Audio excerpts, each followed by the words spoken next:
राधिका, तुम मुझे छोड़कर नहीं जा सकती हो। मैं तुम्हारे बिना कैसे जीऊंगा। बिरजू एक गरीब मोची था जो अपनी छोटी सी झोपड़ी में काम करता था। ठंडी रातों में जब हड्डियां कांप रही होती थी, वह अपनी उंगलियों को सिकोड़े हुए जूतों को ठीक करने में लगा रहता था।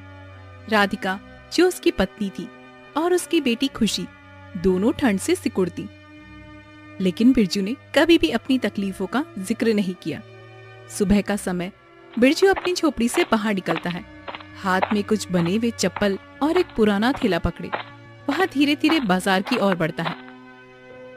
चप्पल ले लो, चप्पल। बिरजू के हाथ की मजबूत चप्पल, ठंडी सहने वाली टिकाऊ और सस्ती चप्पल। चप्पल ले लो, चप्पल। कितने की है ये चप्पल? सिर्फ 100 रुपए भाई साहब। ये तो बहुत महंगी है। 50 में देना है तो दो, वरना रहने दो। भाई साहब, इसमें 80 रुपए की तो मेरी लागत ही है। सिर्फ 20 रुपए का मुनाफा रख रहा हूँ। अगर इतना भी नहीं होगा तो परिवार को क्या खिलाऊंगा? अच्छा ठीक है, मुझे नहीं लेना। वैसे भी इस ठंड में कौन चप्पल पहनता है, हम लोग जूते पहनते हैं। यहाँ कहते हुए ग्राहक आगे बढ़ जाता है। बिरजू के चेहरे पर थकान और चिंता के भाव साफ दिखते हैं, लेकिन वह फिर भी आवाज लगाता है। चप्पल ले लो, चप्पल। मजबूत और टिकाऊ चप्पल, बिरजू के हाथ की मेहनत। चप्पल ले लो, चप्पल। कुछ लोग आते हैं, लेकिन जल्दी ही मुंह फेर कर चले जाते हैं। एक व्यक्ति पास आता है और बिरजू को नजरअंदाज करते हुए कहता है, हमें कोई जरूरत नहीं है और ठंड भी ज्यादा बढ़ गई है। ऐसे में हम लोग जूते पहनते हैं, चप्पल नहीं। लेकिन भाई, ये चप्पल बिल्कुल नए हैं। देखो, ये ठंड से बचाएंगे। क्या ये ठंड में चप्पल पहनने से कोई फायदा होगा?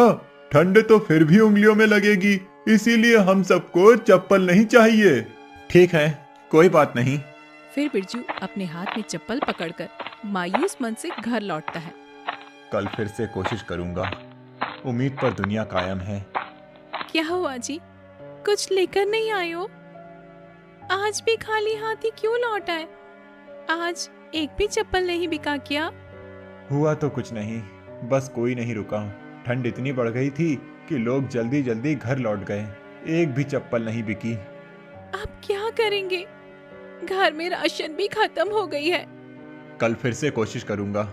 जब तक तुम्हारे चेहरे पर मुस्कान ना हो, तब तक मैं नहीं रुकूंगा। अब और कितने दिनों तक इसी तरह इंतजार करोगे? वह अभी बात कर ही रहे थे, तभी उनकी बेटी वहां पर आई। पापा, पापा, मुझे बहुत ठंड लग रही है, क्या मेरे लिए एक स्वेटर ला दोगे? बेटा, मैं भी तुम्हारे लिए एक स्वेटर खरीदना चाहता हूँ। जल्दी ही तुमको स्वेटर लाकर दूंगा। खुशी समझ चुकी थी कि अभी उसके पापा के पास पैसे नहीं है। खुशी उदास होकर चुप हो जाती है। ठंड इतनी तेजी से बढ़ी कि उस रात को खुशी को तेज बुखार हो जाता है।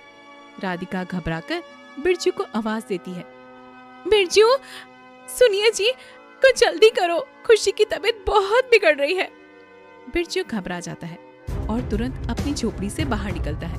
वह गांव के जमींदार से मदद लेने के लिए नहर के पास जाता है, जहां जमींदार अपने लोगों के साथ खड़ा है। अरे बिरजू, यहाँ क्यों आए हो? तेरा काम तो सिर्फ झूठे बहाने बनाना है। अब क्या चाहिए? मालिक, मैं जानता हूँ कि आप मुझ पर भरोसा नहीं करते, लेकिन इस बार मेरी बेटी की जान का सवाल है। बस थोड़ी मदद कर दीजिए। ठीक है, ये ले पैसे, लेकिन सुन, अगर समय पर नहीं लौट आए तो तेरी झोपड़ी भी नीलाम कर दूंगा, समझा? धन्यवाद मालिक, मैं वादा करता हूँ समय पर चुका दूंगा। बिरजू पैसे लेकर तेजी से वेद के पास भागता है। उसका दिल जोर जोर से धड़क रहा है और उसके मन में सिर्फ खुशी को बचाने की ही फिक्र थी। वैद जी, जल्दी चलिए, मेरी बेटी की हालत बहुत खराब है। वेद तुरंत अपना बैग उठाता है और बिरजू के साथ उसके घर पहुंचता है। खुशी को देखकर वह तुरंत उसका इलाज शुरू करता है। कुछ देर बाद वेद गहरी सांस लेते हुए बिरजू से कहता है, बिरजू, समय पर बुला लिया तुमने हमें। अगर तुम थोड़ा और देर करते तो बात बिगड़ सकती थी। अब चिंता मत करो, खुशी ठीक हो जाएगी, लेकिन उसे गर्म कपड़ों और सही खान पान की सख्त जरूरत है। जी वैद जी, आपने मेरी बेटी को बचा लिया। मैं आपका यह एहसान कभी नहीं भूलूंगा। ये मेरा फर्ज है बिरजू, लेकिन अब ये तुम्हारी जिम्मेदारी है। कि खुशी को पूरा आराम दो और उसका ध्यान रखो। राधिका उसकी ओर देखती है और उसकी आंखों में राहत के आंसू भर आते हैं। बिरजू, तुमने हमारी बेटी की जान बचा ली। आज हम बहुत डर गए थे। राधिका, मैं तुम दोनों के लिए कुछ भी कर सकता हूँ। खुशी को सुलाकर बिरजू जूतों की मरम्मत करने बैठ गया। झोपड़ी में ठंड अंदर घुस रही थी। इतनी ठंड में काम क्यों कर रहे हो जी? आराम कर लो। ये जूते ठीक करने हैं, नहीं तो और मुश्किल होगी। बिरजू, ये ठंड हर दिन बढ़ती जा रही है। हमें तो जैसे तैसे सहना पड़ता है, लेकिन खुशी अभी छोटी बच्ची है, उसके लिए कुछ करना होगा। मैं समझता हूँ राधिका, दिन रात मेहनत करता हूँ, लेकिन हमारे पास इतने पैसे कहाँ हैं कि उसके लिए स्वेटर ला सकूं। अगर आपने पहले एक स्वेटर ले लिया होता तो हमें जमींदार से पैसे उधार नहीं लेने पड़ते और खुशी बीमार भी नहीं पड़ती। अगर अब उसे फिर से कुछ हो गया तो हम क्या करेंगे? बिरजू, इस बार खुशी के लिए स्वेटर लाना बहुत जरूरी है। खुशी की जान बच गई, लेकिन उस कर्ज का बोझ अभी भी मेरे सर पर है। बिरजू, हम कब तक इस गरीबी के जाल में फंसे रहेंगे? तुम दिन रात मेहनत करते हो, फिर भी हमारे हालात क्यों नहीं सुधरते? जल्दी ही सुधरेगी। बिरजू बाहर अलाव की ओर देखता है और उसके चेहरे पर चिंता और दृढ़ता दोनों साफ नजर आती है। वह मन ही मन सोचता है, अब और इंतजार नहीं कर सकता। इस बार चाहे कुछ भी करना पड़े, मैं अपनी बेटी को इस ठंड से बचाऊंगा। ये ठंड मेरी खुशी और राधिका को खत्म कर देगी, लेकिन मेरे पास कुछ भी नहीं है, ना पैसे हैं, ना उम्मीद। कुछ दिन ऐसे ही बीत गए। एक दिन राधिका की भी तबीयत ठंड से बिगड़ जाती है। उसका शरीर बुखार से तप रहा था और वह कमजोरी की वजह से ठीक से बोल भी नहीं पा रही थी। खुशी डर के मारे रोने लगती है। कुछ नहीं होगा बेटा, मैं ठीक हो जाऊंगी। माँ, तुम ठीक नहीं लग रही हो। तुम्हें तो बहुत चक्कर आ रहे हैं। तुम बहुत कमजोर हो गई हो। नहीं बेटा, मैं ठीक हूँ, तुम चिंता मत करो। राधिका की आंखों में एक गहरी चिंता और डर था, लेकिन उसने खुशी से कुछ भी नहीं कहा। वह जानती थी कि अगर उसने अपने हालात के बारे में बिरजू को बताया तो वह अपना घर भी बेचकर उसका इलाज करवाएगा। वह नहीं चाहती थी कि उसका पति परेशान हो। एक दिन राधिका इतनी कमजोर हो जाती है कि वह गिर जाती है। खुशी घबराती हुई दौड़ते हुए उसकी ओर जाती है। माँ, माँ क्या हुआ तुम्हें? माँ, माँ तुम कैसे गिर गई? खुशी, मुझे मुझे मुझे एक बहुत खराब बीमारी हो गई है। मैं कई दिनों से बीमार हूँ बेटा, लेकिन मैंने तुम्हें नहीं बताया ताकि तुम दोनों परेशान न हो जाओ। मैं नहीं चाहती बेटा कि तुम परेशान हो, इसलिए मैंने ये सब कुछ छुपाया। राधिका यह कहकर फिर से बेहोश हो जाती है। बाबा, बाबा, बाबा जल्दी आओ, देखो ना बाबा, माँ को क्या हो गया है। बिरजू भागते हुए आता है। क्या हुआ राधिका, तुम ठीक तो हो ना? बिल्कुल ठीक हूँ, तुम चिंता मत करो। बिरजू को अपनी पत्नी की हालत देखकर कुछ समझ नहीं आ रहा था। बिरजू राधिका को देखकर घबरा जाता है। राधिका, ये क्या हो गया? तुम्हारे हाथ पैर इतने ठंडे क्यों पड़ गए हैं? तुम रुको, मैं तुम्हारे लिए आग का इंतजाम करता हूँ, नहीं तो तुम बीमार पड़ जाओगी। बिरजू, मेरी फिक्र मत करो, खुशी का ख्याल रखना। अब मेरे पास ज्यादा टाइम नहीं है। ये तुम क्या कह रही हो राधिका? बिरजू, मुझे बहुत बड़ी बीमारी हो गई है। मैंने तुम्हें नहीं बताया क्योंकि मैं तुम्हें और परेशान नहीं करना चाहती थी, लेकिन अब मैं इसे और नहीं छिपा सकती हूँ। शायद मेरे पास ज्यादा समय नहीं बचा। माफ करना बिरजू, मैं तुम्हारे और खुशी के साथ ज्यादा वक्त नहीं बिता पाऊंगी। फिर राधिका बिरजू के कान में धीरे से कुछ कहती है, जिससे खुशी कुछ सुन न पाए। बिरजू उसकी बात सुनते ही बुरी तरह से चौंक जाता है। वह अपनी झोपड़ी से बाहर निकलता है और तेज कदमों से जमींदार की घर की ओर बढ़ता है। जमींदार अपने आंगन में बैठा हुक्का पी रहा था। बिरजू वहां पहुंचता है और झुककर विनती करता है। मालिक, मेरी पत्नी बहुत बीमार है, उसकी जान खतरे में है। कुछ पैसे उधार दे दीजिए, मैं कड़ी मेहनत करके सब कुछ चुका दूंगा। बिरजू, तो फिर आ गया पैसे मांगने? पहले जो उधार लिया था वो चुकाया क्या? मालिक, मैंने सब कुछ खुशी के इलाज में लगा दिया। अब मेरे पास कुछ नहीं बचा। भगवान के लिए इस बार मेरी मदद कीजिए। एक बार कहा समझ नहीं आता? जब तक पिछला कर्ज नहीं चुकाएगा मैं एक पैसा नहीं दूंगा। अब भाग यहाँ से। बिरजू निराश होकर वापस लौटता है। फिर वह साहूकार के पास जाता है। बिरजू, तेरे जैसे गरीब को पैसे देकर मैं अपना नुकसान क्यों करूं? तू लौटाएगा कैसे? साहूकार जी, मेरी पत्नी की जिंदगी की बात है, भगवान के लिए। जा यहाँ से, मेरे पास फालतू का वक्त नहीं है। बिरजू टूटे दिल से घर वापस आता है। राधिका की हालत धीरे धीरे और बिगड़ती है। आखिरकार वह दम तोड़ देती है। राधिका की मृत्यु के बाद बिरजू फूट फूट कर रोने लगता है। खुशी माँ के पास बैठी थी और उसकी आंखों से आंसू बह रहे थे। राधिका, मुझे माफ करना, मैं तुम्हें बचा ना सका। मेरी गरीबी ने हमसे सब छीन लिया। माँ, तुम वापस आ जाओ। माँ, माँ तुम वापस आ जाओ। माँ। बिरजू राधिका का अंतिम संस्कार करने के लिए गांव में लकड़ी मांगने जाता है।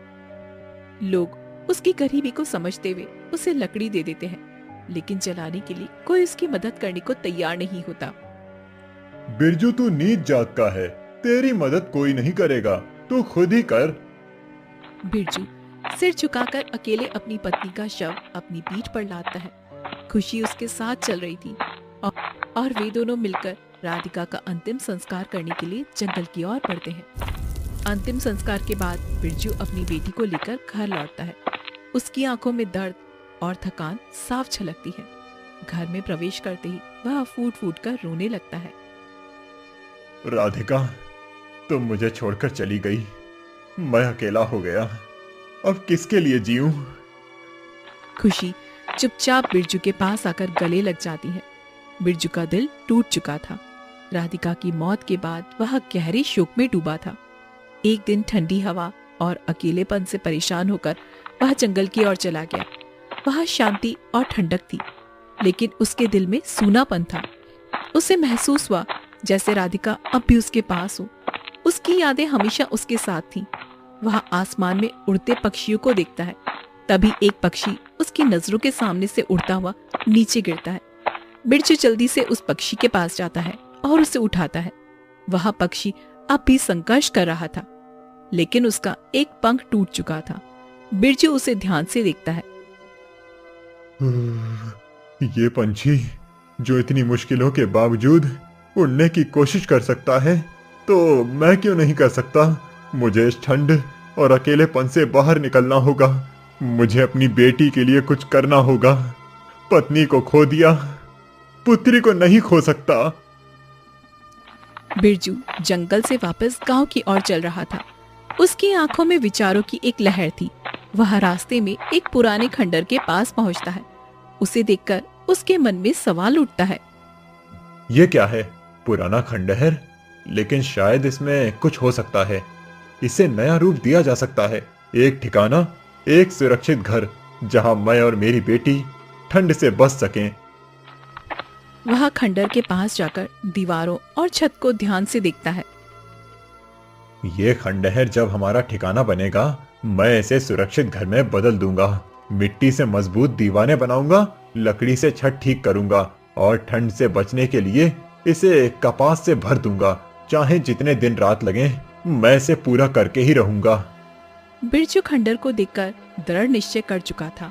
वह लकड़ी और मिट्टी से घर बनाने का काम शुरू करता है। दिन रात मेहनत करते हुए कई दिनों और रातों की कड़ी मेहनत के बाद वह खंडर को एक मजबूत और गर्म घर में बदल देता है। आखिरकार मैंने इसे बना लिया। अब यह घर मेरी बेटी खुशी के लिए ठंड से बचने का सुरक्षित ठिकाना होगा। फिर वह अपनी बेटी को लेने जाता है। खुशी जब नए घर को देखती है तो उसकी आंखें चमक उठती है। बाबा, ये घर तो बहुत अच्छा है। इसमें बिल्कुल भी ठंड नहीं लग रही। आपने इसे इतने अच्छे से बनाया है। ये सब तुम्हारे लिए ही तो है बेटा। अब हमें ठंड से डरने की जरूरत नहीं।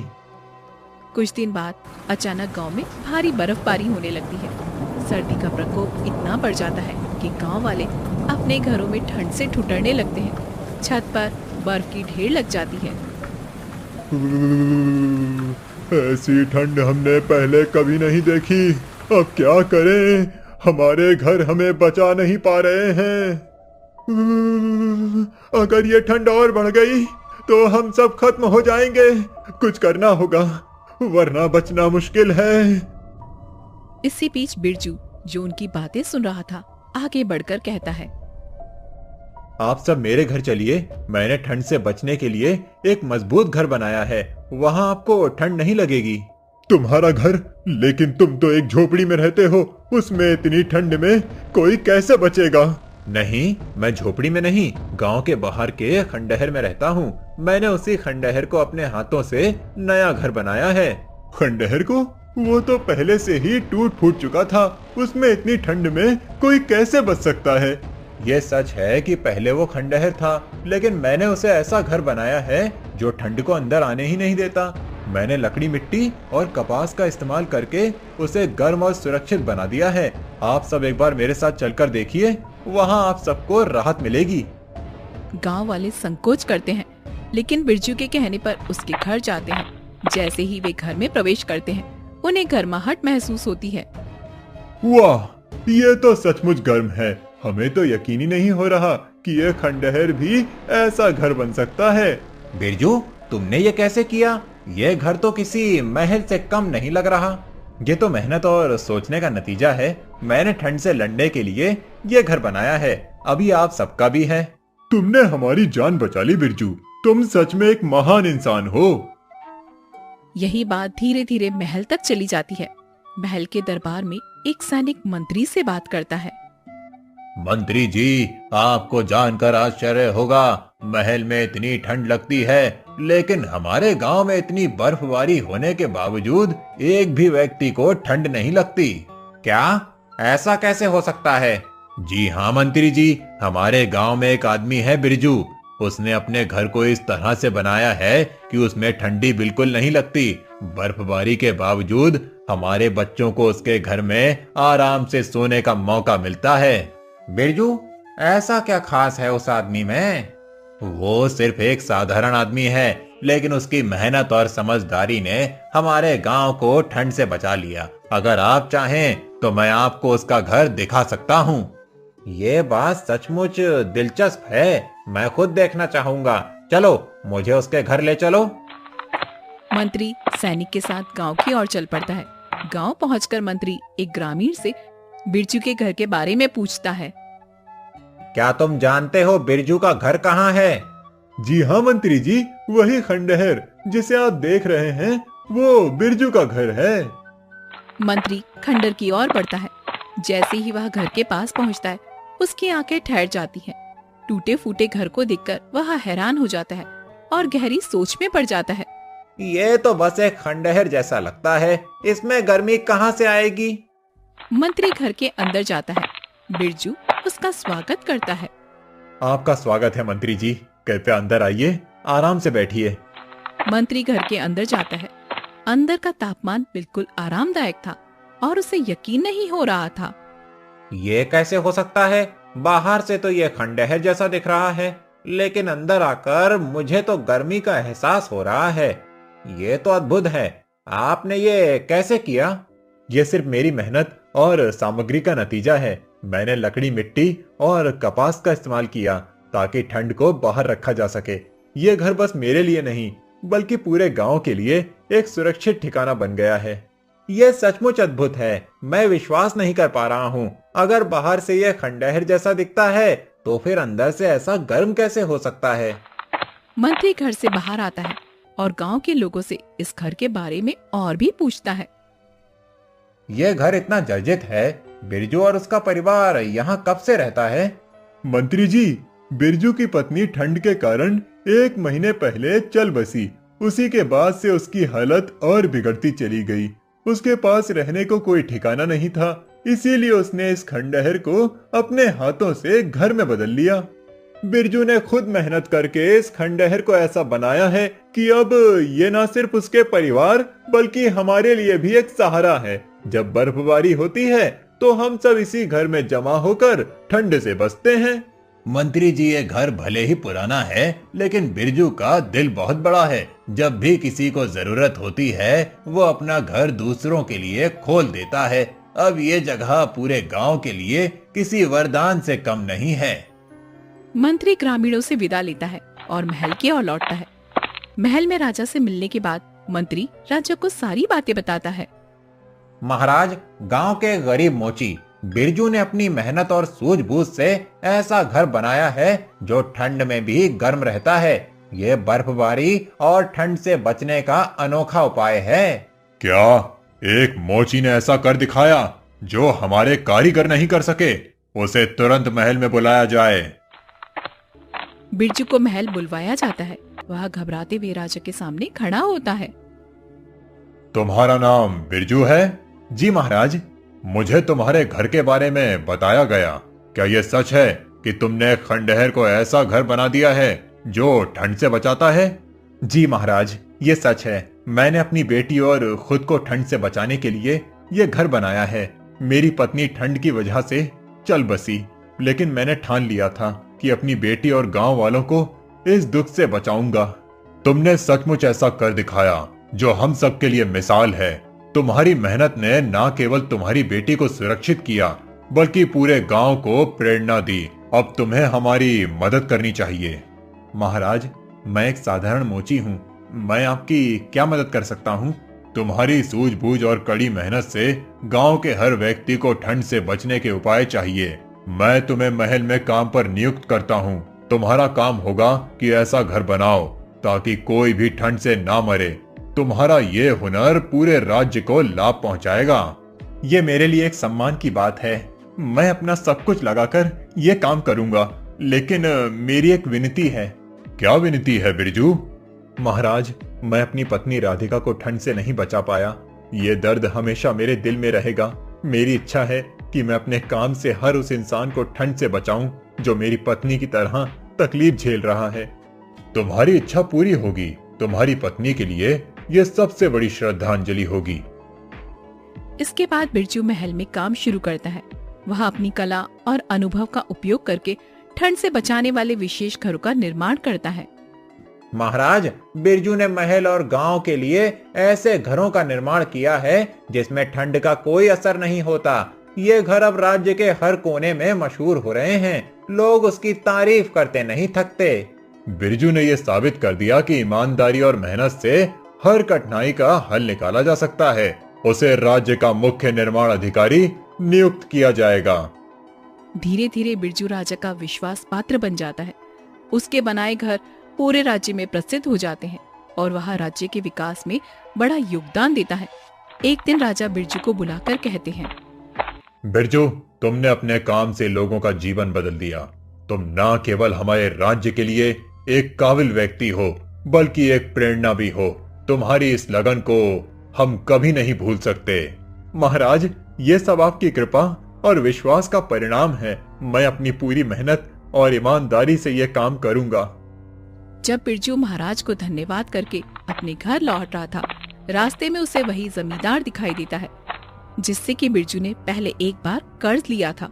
जमींदार ने बिरजू को देखा और तुरंत उसके पास आकर कहा, बिरजू भाई, मैं तुमसे दिल से माफी मांगता हूँ। जो मैंने तुम्हारे साथ किया वो गलत था। तुमने मेहनत से जो घर बनाया है वो सचमुच अद्भुत है। मैं चाहता हूँ कि तुम मेरे लिए भी ऐसा ही घर बनाओ ताकि मेरी भी हालत सुधर सके। जमींदार साहब, ये रहे आपके कर्ज के पैसे जो मैंने पहले आपसे लिए थे। नहीं बिरजू, मुझे पैसे नहीं चाहिए। तुमने जो किया उसके बाद मुझे अपनी गलती का एहसास हुआ। मैं शर्मिंदा हूँ कि मैंने तुम्हारी पत्नी के इलाज के लिए पैसे नहीं दिए। तुम मेरे लिए एक प्रेरणा हो। मुझे माफ कर दो और हाँ, वो घर बनाने का वादा मुझे पूरा करो। मैं माफी तो नहीं दे सकता, लेकिन आपकी भलाई के लिए मैं आपके लिए भी घर बना दूंगा। ये सब मेरे लिए कोई चुनौती नहीं है और मुझे खुशी है कि आप अपने किए पर पछता रहे हो। बिरजू अपने घर आता है। इसके बाद बिरजू ने जमींदार के लिए भी उसी तरह का घर बना दिया। बिरजू का नाम न केवल गांव बल्कि आसपास के क्षेत्रों में भी सम्मानित हुआ।